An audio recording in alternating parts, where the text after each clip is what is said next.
lecture we had seen the effect of the impact and the change in velocity.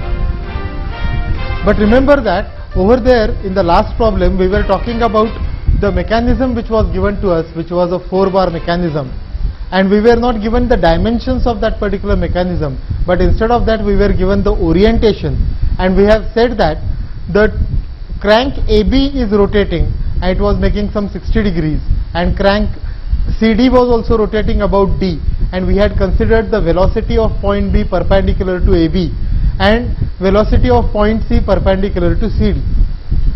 But now we will consider the link BC into it. If you have forgotten, just recapture that particular figure, which was a 4-bar mechanism, and we have named it as A, B, C and D. These are all pin connected members, and one of them is rotating. This is a 4-bar mechanism, standard 4-bar mechanism. Probably in graphics you must have heard of the 4-bar mechanism. Now in this mechanism, when link AB is rotating, CD is going to rotate about the circle, or is it going to oscillate about the circle whose center is D, whereas B is going to rotate about A as the center. Now what about link BC? Is it rotating? We will say no. But the answer cannot be purely no, because when B reaches this point, C might have gone to some other position like this. And then you will find that link BC has also rotated by some amount. Now what was the center of rotation? Now center of rotation in this case is not going to be the one which is the fixed one as such. Here the center of rotation is for that particular instant. And so we come across the concept of what is known as the instantaneous center of rotation.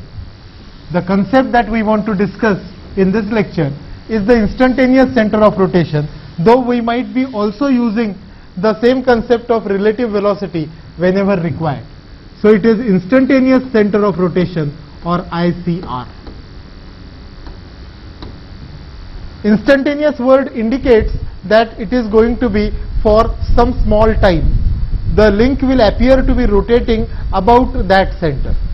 That means it is going to follow the rules so far as that link being rotated about some point.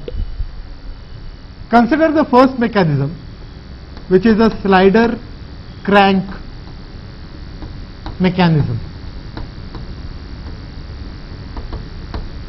Now in slider crank mechanism, we have the crank which is connected to a connecting rod, and that connecting rod is further connected to the piston, or what we call it as the slider. Now this is a mechanism which is used to convert the rotary motion to the translatory motion. So it is A, B and C. Point B is going to rotate with A as the center. So it is going to move along a circle with A as the center, and radius is obviously equal to AB, whereas point C is going to oscillate.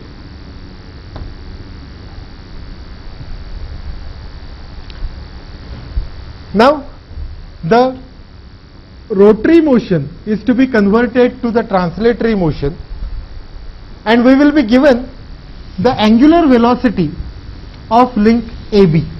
We will be given the angular velocity of link AB. So as we are given the angular velocity of AB, at least till this time we have not considered anything related to the angular velocity, but we are quite aware of the formula that velocity is nothing but r into omega, and it is always along the tangent.